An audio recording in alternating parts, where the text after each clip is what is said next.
হাসির রাজা, জ্ঞানের রাজা, রসিক রাজা।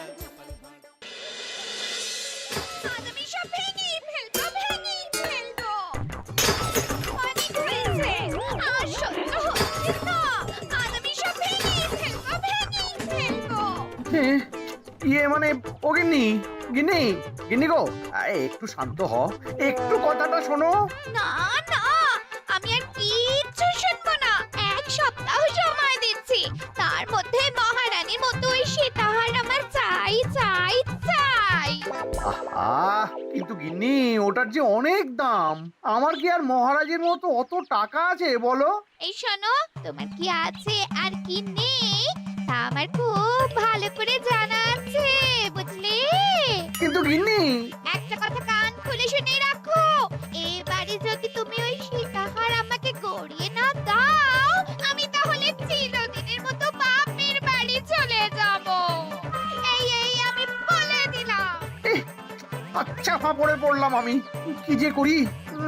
দূর, আর ভালো লাগে না।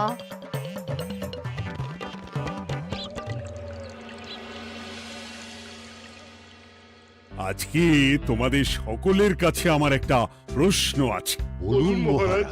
আচ্ছা, ধরো তোমরা যদি এ রাজ্যের লোক না হতে, অন্য কোনো রাজ্যের হতে, তাহলে তোমাদের কাছে কৃষ্ণনগর কেমন মনে হতো? মহারাজ, এক কথায় বলতে গেলে সমৃদ্ধ শক্তিশালী রাজ্য। বেশ, তা হঠাৎ এমন প্রশ্ন মহারাজ?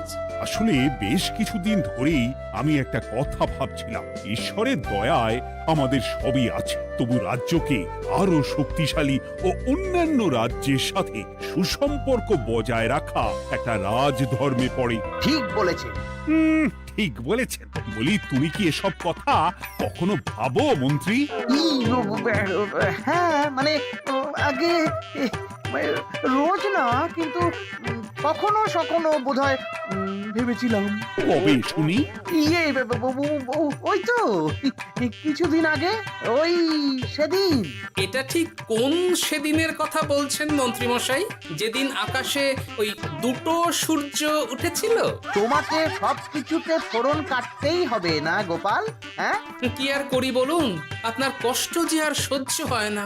যাই হোক, মুদ্রা কথা হলো, এসব কথা মাথায় রেখে এখন আমাদের কিছু করা উচিত। কিন্তু কি করা উচিত সেটা আমি ঠিক বুঝতে পারছি না। এই একটা করে রসগোল্লা খাওয়ালে কেমন হয়? এই, তুমি থামবে?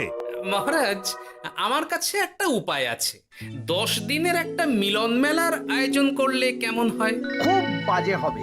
একটা মেলা কত ঝামেলার কাজ সেটা বোঝো? একেই কত খরচ, তার উপর আবার অনেক লোক। মোটেই না, এটা তো দারুণ বুদ্ধি দিয়েছো গোপাল।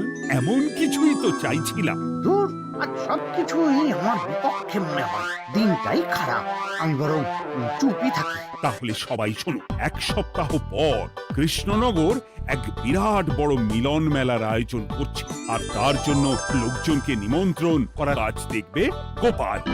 যথা আজ্ঞা মহারাজ। আর মন্ত্রী, ভালো করে শুনে রাখো, মেলা প্রাঙ্গণ সাজানো, ঠিকঠাক নিরাপত্তা, এসব তোমার দায়িত্ব। আচ্ছা, কিন্তু বলছিলাম যে সবকিছু ভালো করে করতে গেলে খরচও তো।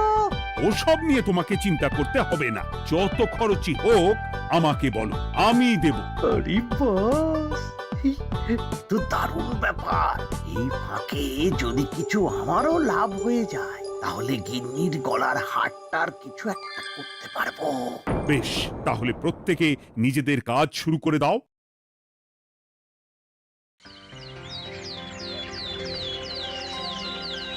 শোনো শোনো শোনো, 1 সপ্তাহ পর কৃষ্ণনগর মেলা প্রাঙ্গণে অনুষ্ঠিত হতে চলেছে 10 দিন ব্যাপী মিলন মেলা। সকল গ্রামবাসীকে এই মেলায় আসার জন্য আমন্ত্রণ জানানো হচ্ছে। শোনো শোনো শোনো।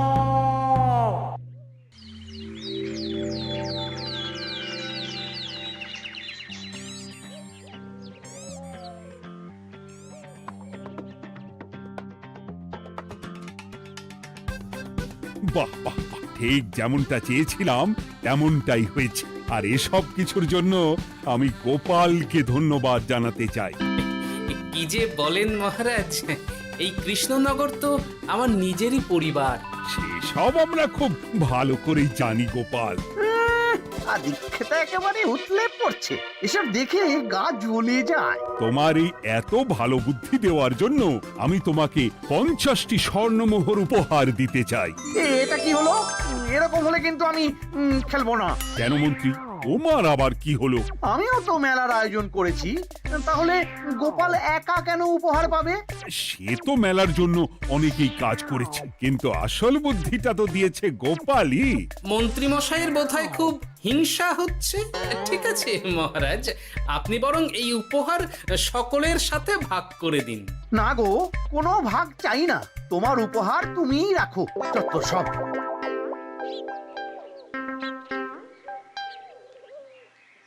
আমার কি এত খারাপ দিন এসেছে নাকি যে আমাকে গোপালের থেকে পুরস্কার নিতে হবে? অনেক হয়েছে। না না না, এবার আমাকেই কিছু ভাবতে হবে মনে হচ্ছে।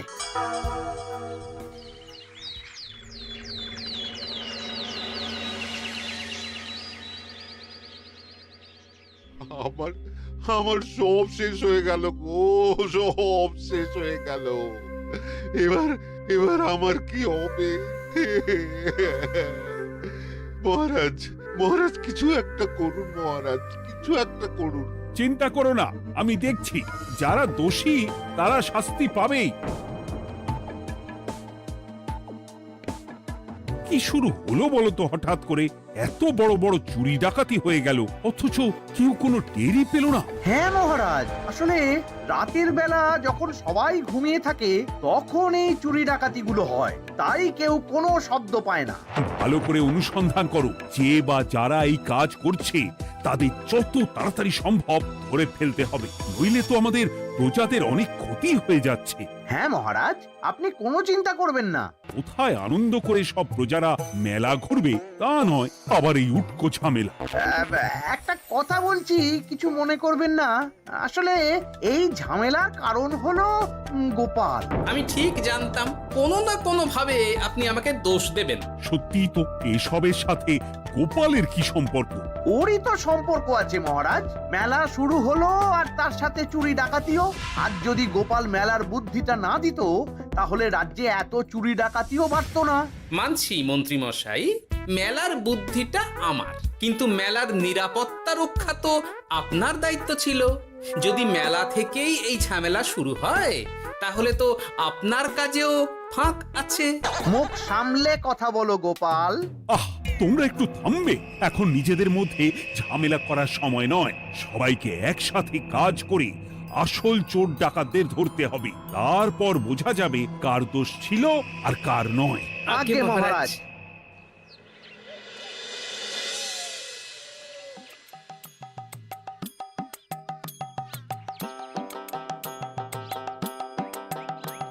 এই তো তুমি এসে গেছো। তাড়াতাড়ি মুখ হাত ধুয়ে বসো, তোমার জন্য একটা জিনিস এনেছি। বলো কি জিনিস?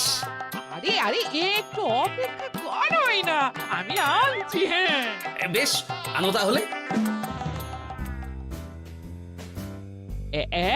এই নাও, খাও। মিষ্টি দই। হ্যাঁ গো, খেয়ে দেখো তো কেমন। দারুণ সুন্দর স্বাদ তো গিন্নি। কোথা থেকে এনেছো? ভালো, মেলা থেকে এনেছি। ও জানো, বিনা পয়সায় গো। বিনা পয়সায়? তা কে দিল শুনি? আরে সুজন দইওয়ালা, বড় ভালো ছেলে। শুধু আজ নয়, ও রোজই মানুষকে ভালোবেসে না বিনা পয়সায় দই খাওয়ায়। হ্যাঁ বাবা, বেশ অবাক করা কাণ্ড। আসলে সুজনের দেশের বাড়িতে অনেক জমি জমা, গরু মোষ আছে। ও তাই বলে ওর টাকা পয়সার নাকি কোনো দরকার নেই, তাই ও বিনা পয়সায় খাওয়ায়। হ্যাঁ বুঝলাম। বাবা, খুব ঘুম পাচ্ছে এখন। ও গিন্নি, শোনো না, আমি বরং একটা ঘুম দিই এখন, বুঝলে? তুমি বরং বিকেলে আমায় একটু ডেকে দিও, ওর কাজ আছে। আচ্ছা বেশ। তোমাদের জন্য সেটাই ভালো, কারণ এমনিতেই মহারাজ চোর ডাকাত ধরার জন্য প্রহরীর ব্যবস্থা করছে পুরো রাজ্যে। না না না, সে নিয়ে আপনি চিন্তা করবেন না।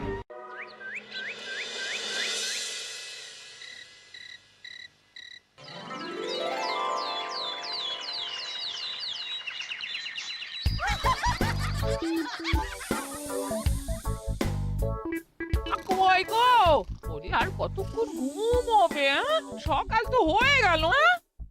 সে কি গিন্নি, সকাল? তোমাকে যে আমি কতবার বললাম আমাকে বিকেলে ডেকে দেবে। তা বলি কবেকার বিকেল? গতকালে না আজকে? তা তোমার বুদ্ধিতে কি বলে গিন্নি? আমার বুদ্ধি নিয়ে কথা বলো, আগে নিজের ঘুমকে দেখো। গতকাল বিকেল থেকে ডেকে ডেকে গলা ব্যথা হয়ে গেল, কিন্তু ওনার ঘুম আর ভাঙে না। হতেই পারে না। পারে না? ওদিকে কাণ্ড দেখো, রাতের খাবার পর্যন্ত পড়ে আছে। হ্যাঁ, আজব কাণ্ড। যাই হোক, অনেক দেরি হয়ে গেছে বুঝলে, আমাকে এক্ষুনি রাজসভার জন্য বেরোতে হবে।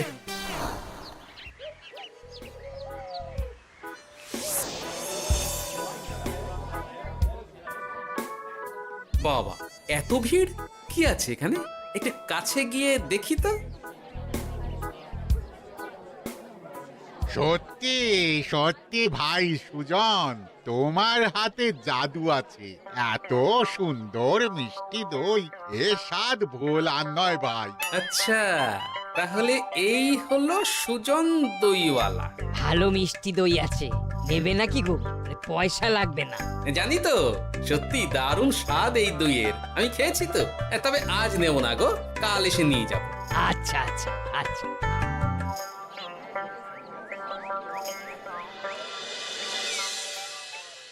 আর কোনো নতুন খবর পেলে ওই ডাকাতদের ব্যাপারে? না মহারাজ, এখনো ঠিক ধরতে পারিনি। ওরা বোধহয় বুঝতে পেরে গেছে যে আমরা খোঁজ করছি। মহারাজ, আমার মাথায় একটা নতুন বুদ্ধি এলো। রাতের বেলা করে সব বাড়িতে পাহারা দেওয়া শুরু করলে কেমন হয়? সব চুরি তো রাতেই হচ্ছে। আরে, এ তো দারুণ বুদ্ধি। কিন্তু মহারাজ, আমাদের রাজ্যের প্রহরীরা রাতের বেলা কি করে পাহারা দেবে? কেন কেন, কি সমস্যা? অনেক সমস্যা আছে। তাদের শরীর খারাপ হতে পারে, তার চেয়েও বড়, রাত জেগে থাকলে দিনে তারা সকলে ঘুমোবে, তখন পুরোটাই বেকার হবে। কিচ্ছু বেকার হবে না মন্ত্রী মশাই, আমাদের প্রচুর সেনা আছে, তাদের সকলকে দায়িত্ব ভাগ করে দিলেই হয়ে যাবে। তুমি বেশি বোঝো। গোপাল তো কিছু ভুল বলেনি মন্ত্রী, আমরা পাহারা বাড়াবো। আমি আজই সব সেনাদের সাথে কথা বলছি। সেনাপতি, তুমিও এই ব্যাপারটা একটু দেখো। যথাজ্ঞা মহারাজ।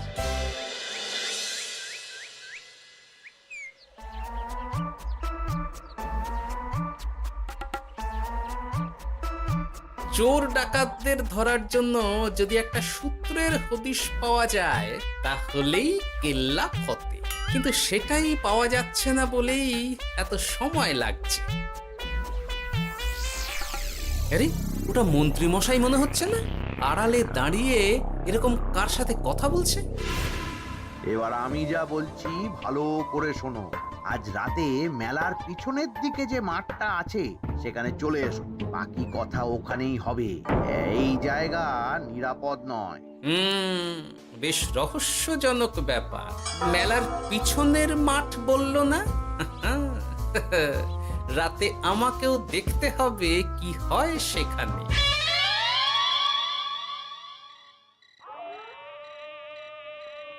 উফ, কি মশা রে বাবা! কখন থেকে দাঁড়িয়ে আছি, মন্ত্রী মশাইয়ের পাত্তা নেই কেন?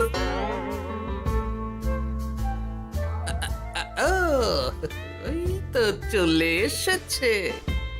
এই যে আমার সোনার হাটটা কই? হ্যাঁ, পই পই করে বলেছিলাম আমার ওটা চাই। আগে কি আর বলি বলুন তো, ওই হারটা আমাদের দলের প্রধানের খুব পছন্দ হয়ে গেছে, তাই কোনোভাবেই ওটা দিতে পারলাম না। কি এত বড় সাহস! আমার বলার পরেও তুমি এরকম করলে? বড় ভুল হয়ে গেছে মন্ত্রী মশাই, এবারের মতন ক্ষমা করে দিন, আর হবে না, এই কথা দিচ্ছি। তোমাদের জন্য সেটাই ভালো, কারণ এমনিতেই মহারাজ চোর ডাকাত ধরার জন্য প্রহরীর ব্যবস্থা করছে পুরো রাজ্যে। না না না, সে নিয়ে আপনি চিন্তা করবেন না, আমাদের ধরা পড়ার কোনো সুযোগই নেই। কারণ যে পরিমাণ ওষুধ আমি আমার দইতে মিশিয়ে দিই সেটা একবার যে খাবে মরার মতন ঘুমোবে। বাহ বাহ বাহ, সে তো খুব ভালো। করো করো। তার কোনো নতুন খবর পেলে? মেলা তো শেষের দিকে। হ্যাঁ পেয়েছি। পাশের গ্রামের বলরাম নামে এক বড় মহাজন আছে। পরশু তার মেয়ের বিশাল ধুমধাম করে বিয়ে। শেষ একটা বড় দান মারতে পারলেই আপনার আমার দুজনেরই শান্তি। আচ্ছা, এই ব্যাপার তাহলে হ্যাঁ? এসব কিছুর পেছনে মন্ত্রী জড়িত। এইবার বুঝতে পারছি কেন রাতের পাহারাতে ওনার এত আপত্তি ছিল। কিন্তু ওই লোকটা কে? ঠিক আছে, এখন যাও, একটু সাবধানে কাজ করো আর আমার পাওনাটা ঠিকঠাক দিও, কেমন? সে কি সুজন দইওয়ালা? এবার আমার কাছে পুরো ব্যাপারটা পরিষ্কার হয়ে গেছে। না, কালই মহারাজকে সব জানাতে হবে, আর এদের হাতে নাতে ধরার জন্য একটা উপায় ভাবতে হবে।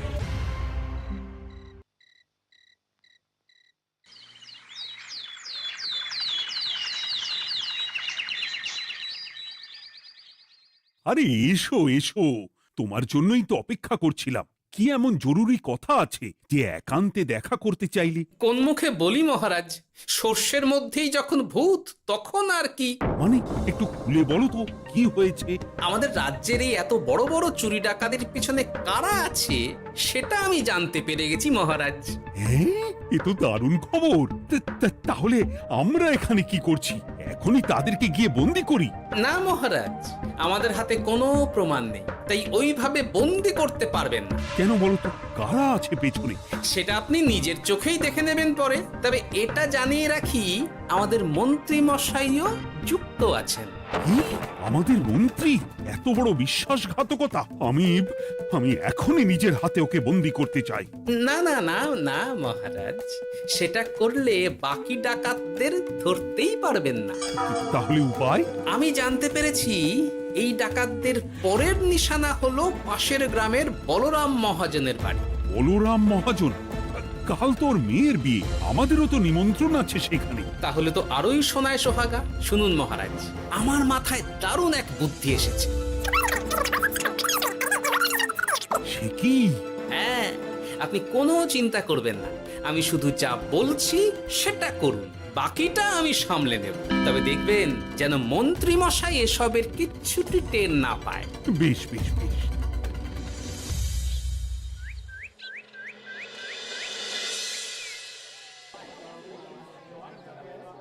আর তো কিছুক্ষণ, এরপরেই তো সন্ধে নামবে। তো তোমার সবকিছু তৈরি তো? হ্যাঁ মহারাজ। আরে, মহারাজ আর গোপাল কানে কানে এত কি কথা বলছে? আমাকেও জানতে হবে সেটা। ওই যে আসছে মরকটটা, আমার আর ওকে এক মুহূর্ত সহ্য হচ্ছে না। মনে হচ্ছে গুদুম গুদুম করে ওর মাথায় গাঁটটা মারি।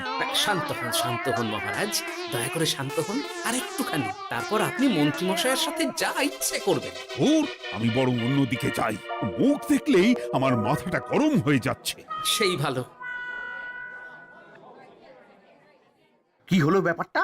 যাই হোক, আর তো কিছুক্ষণ, তারপর আমার বিশাল লাভ হবে। বরং ততক্ষণ আমি পেট পুজো করি।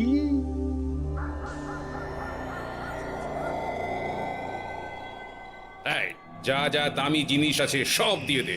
এই তো খেলা শুরু। এবার আর আমায় পায় কে? ও বাবা, এরা আবার কারা?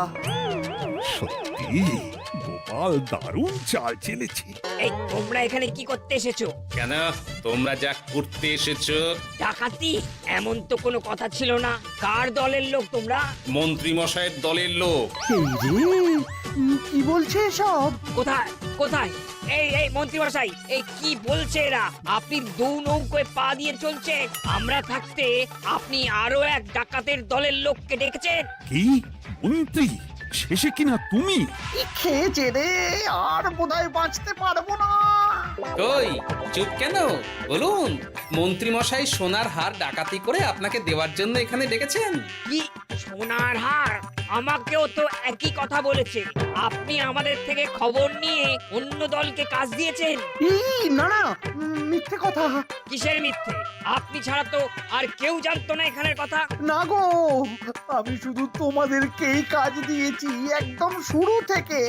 আর কোনো ডাকাতের দলকে আমি চিনি না, আমি তো নিজেই প্রথম শুনছি। মন্ত্রী, লজ্জা করে না তোমার? তুমি আমার প্রজাদের এইভাবে ঠকাচ্ছিলে। ইয়ে মানে মহারাজ, আমি আসলে অনেক হয়েছে মন্ত্রীমশাই, আপনি ধরা পড়ে গেছেন। প্রহরী, বন্দি করো সবাইকে, আর মন্ত্রীকেও।